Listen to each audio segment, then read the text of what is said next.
because we are on the clock today. Rod, I need to be fired from the show. Is that? Are you spinning it into that hot take? Okay, right. No. Thorny needs to be fired like, from LFN for it to ever succeed as a company. Okay, it's a bold take. The first hot take is about G2. We haven't done that one for a while now, right? Okay. And I'm gonna say, because mostly, like, it's 99% true that So and Sampayas are, Sure. taking the. It seems that way, Yeah. right? Everybody's like saying that, so we might as well count it. After that move, G2 will, for the rest of the year, be a solid, constant top 5 team. Ooh, that's a hot take, actually. Well, this roster, but with just some Pius and Saw. No other changes. Yes. And I'll go into details a little bit. And the one thing that kind of worries me. With Snacks as well, yeah? With Snacks in the last. Yeah, that's the thing that worries me. And then I have a sub take. Okay. Maybe that will, help with the hot take. Yeah. We don't have that. But the thing is, like, Sampayas coming in, obviously he's the best player in Heroic. We know that he played a very good Counter-Strike, especially in the big games and the stages. He always delivered numbers. Even in Falcons, he was statistically the best player before they sacked him. So you can just go back and check, right? It's out there, and if you watch the games, and he's been fairly impactful. And there is a reason why G2 picked him. I think he's the best one available on the market outside of this, like, top 3 on Super Elite snipers, right?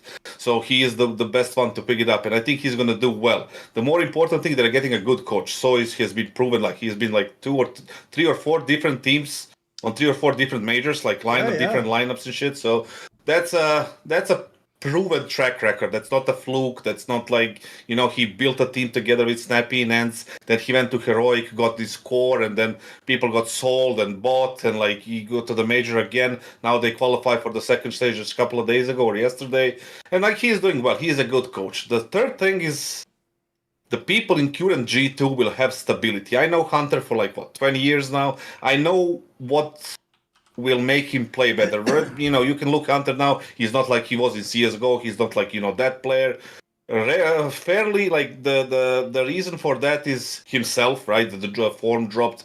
God knows what happened. But there is a little bit of a, lack of, stability in the team. Let's say it like that, right? They have, like, the people coming in and out, the IGL's changing, not changing. Then, JKS, Hooksy, Nico, Monesi, whole drama. As soon as he gets stability, he's going to become better by a large margin, right? He's probably not going to be the same old 2021, 2022 Hunter, but still is going to be, like, really, really good.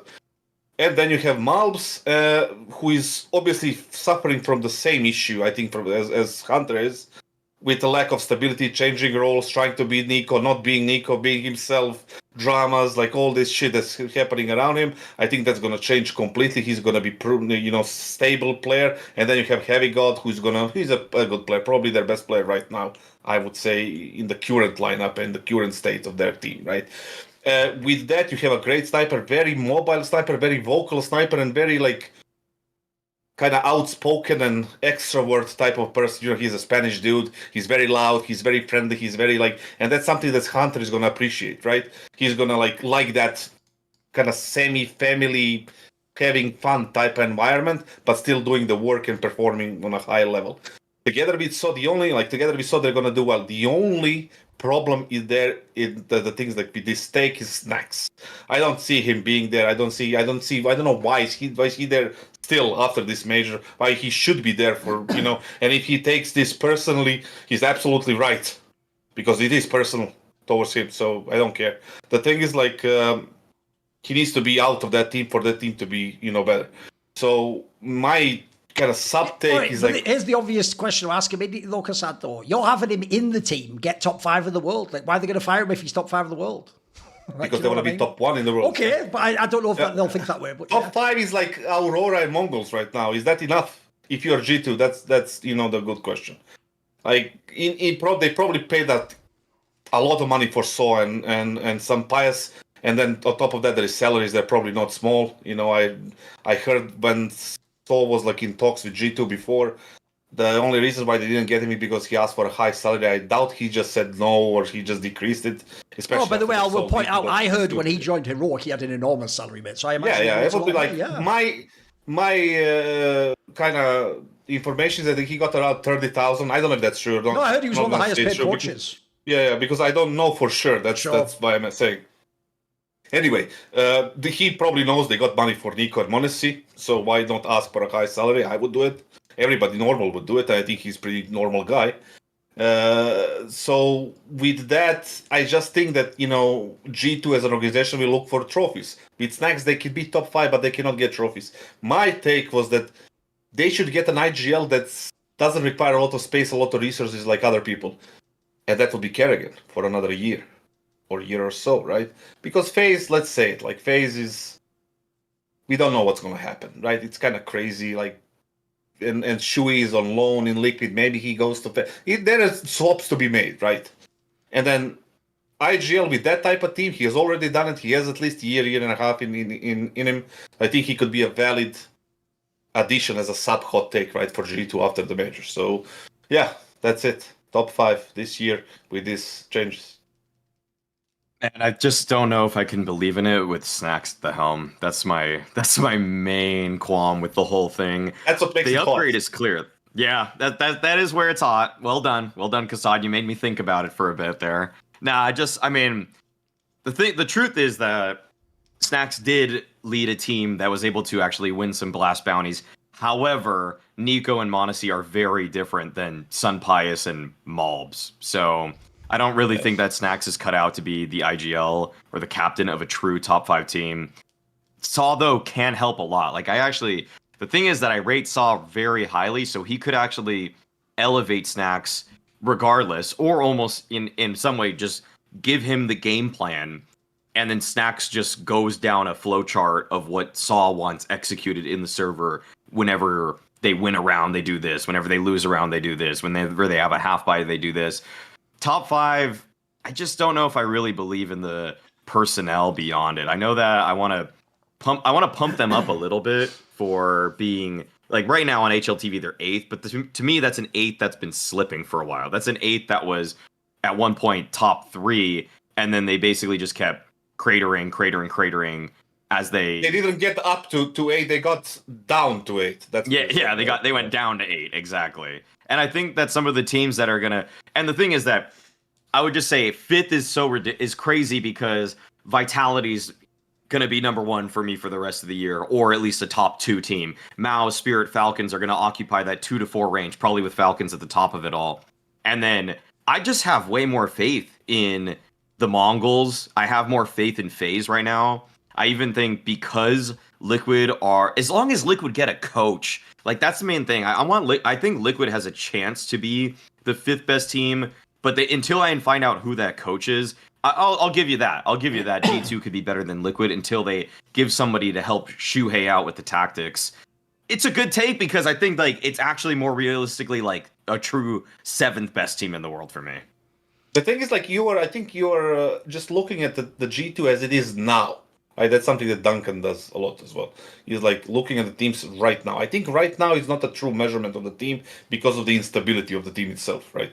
If they get stable team as it is right now, and then they fail or be 7th or 8th, then you're 100% right. I'm looking at a little bit down the road, like few months down the road, when they're actually stable without any drama, anybody leaving, staying, being replaced, and whatever, right? Maybe there is a question of Snax again, but still, just looking at the team as it will possibly be, right?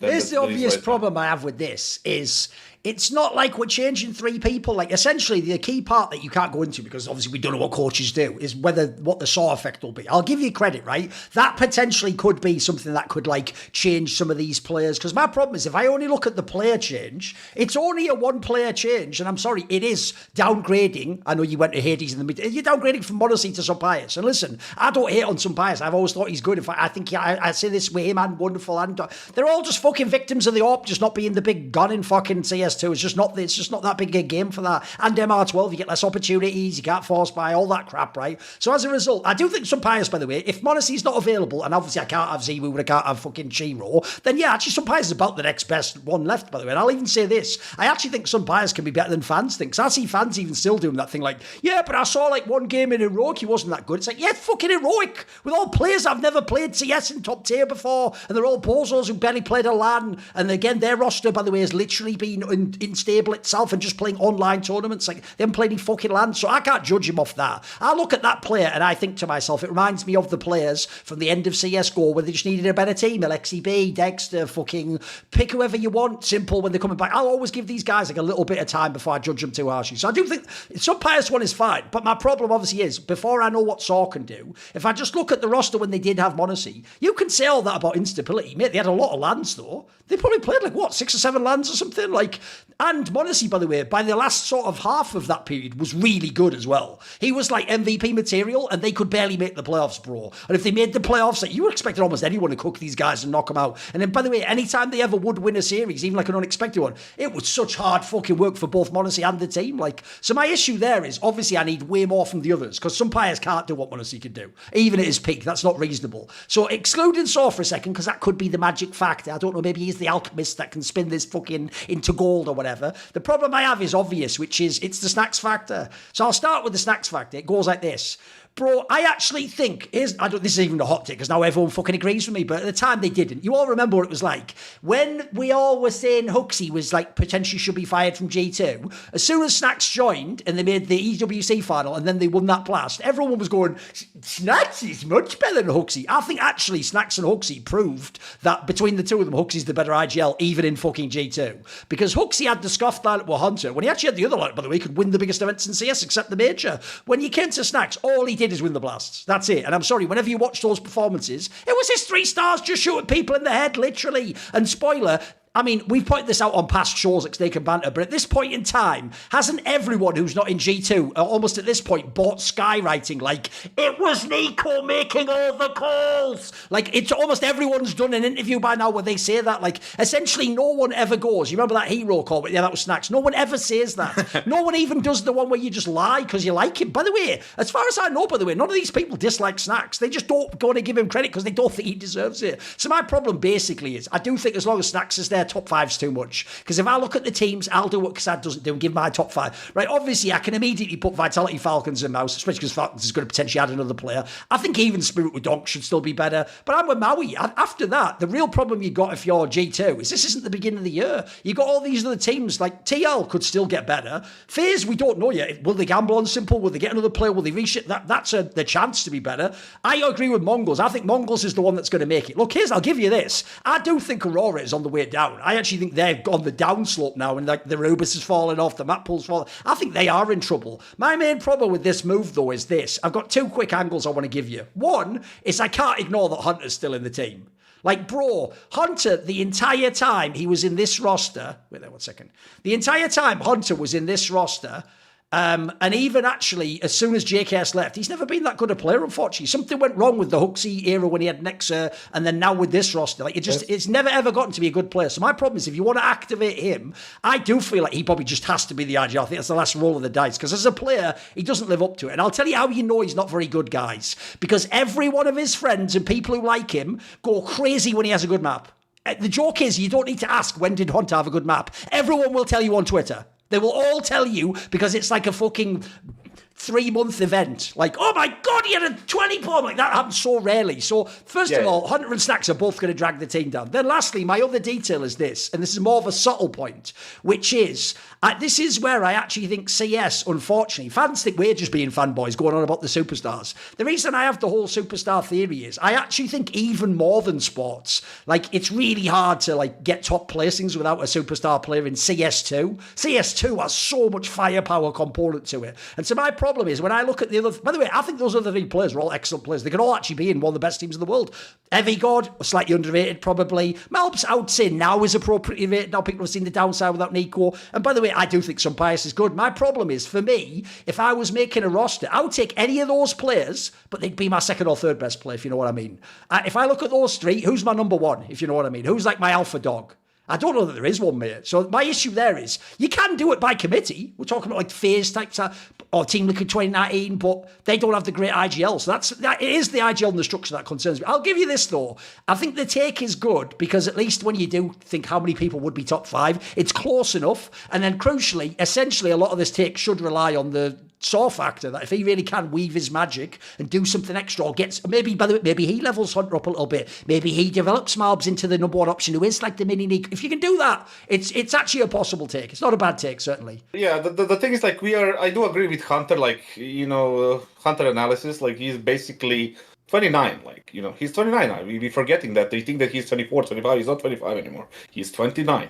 And he's like, doesn't have consecutive good games or even events, right? Actually, not a single fucking consecutive event that he played good since God knows when.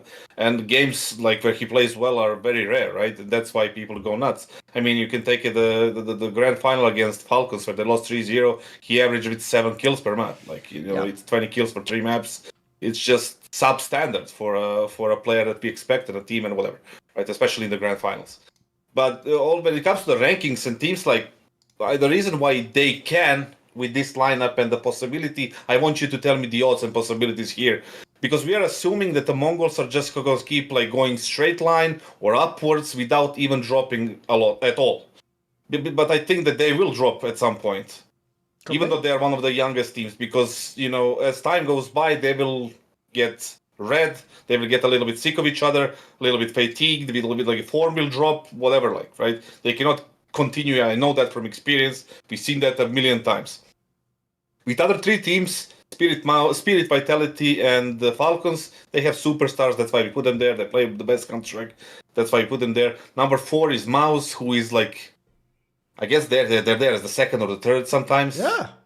And then the 5th team can be G2 because, of the reasons that I mentioned. I'm not going to go into it again. But definitely, if you compare them to Mongols, Aurora, Liquid, and you said FaZe, nobody mentioned Na'Vi for a reason, I guess. But they can still, like... Oh, by the way, if Na'Vi makes a roster move, also possible they could leave. We just don't know yet. We don't know that one. We don't know what's going to happen there. So there's like 4 or 5 teams battling for that, like... Sure. 2 spots, like 5th and 4th, I guess, right? Or 5th and 6th and 4th. Maybe those 3 spots. I think G2 can get into that fight with this lineup, especially if they get rid of Snax, right? Now, if they want to make Hunter IGL, that would be a solid move. I proposed that like 3 years ago. And he doesn't want to do it or whatever, like the story is, right? But with Snax, it's going to be definitely harder. But I want you to, like, with all these facts, to tell me what is the probability of this happening.